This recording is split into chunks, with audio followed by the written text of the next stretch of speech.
l'abbaye de Fontevraud, donc une candidate à vos côtés sur la liste, juste derrière vous d'ailleurs, qui est Régine Catin, maire de Fontevraud. On sent bien, que cette liste de la droite et du centre porte un poids important sur la dynamique territoriale et touristique. Bon, ce n'est pas anodin que ce soit le maire de Fontevraud. On connaît la position de Bruno Retailleau sur l'abbaye de Fontevraud, qui diverge totalement de le projet qui diverge totalement de celui de Jacques Oxiette, pourtant qui fut aussi celui de Guichard, qui fut celui de Fillon. Aujourd'hui, Michel Piron a fait savoir qu'il était en accord avec le projet porté par Jacques Oxiette.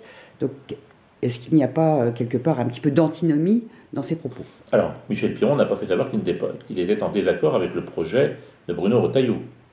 On ne connaît pas le projet de Bruno Retailleau. Voilà, donc il faut être clair. Michel Piron a dit, comme beaucoup d'élus de toute tendance politique confondue, que le projet de Fontevraud était un projet ambitieux. Moi, personnellement, en tant que Saumurois, je suis content quand on investit des euros sur notre territoire. Le projet de Fontevraud, aujourd'hui, tel qu'il est bâti, et comme il a été bâti par les précédents présidents de la région, est un projet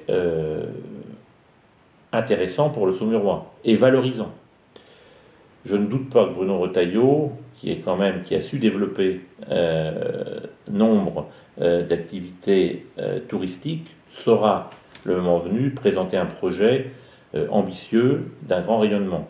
Donc, aujourd'hui, on peut soutenir éventuellement les choix qui ont été faits par les précédents présidents, mais attendons de savoir ce que proposera Bruno Retailleau pour émettre un avis. Mais en tout état de cause, vu ce qu'il a fait en Vendée, je suis assez optimiste pour croire que nous aurons un projet d'une grande envergure pour notre abbaye de Fontevraud.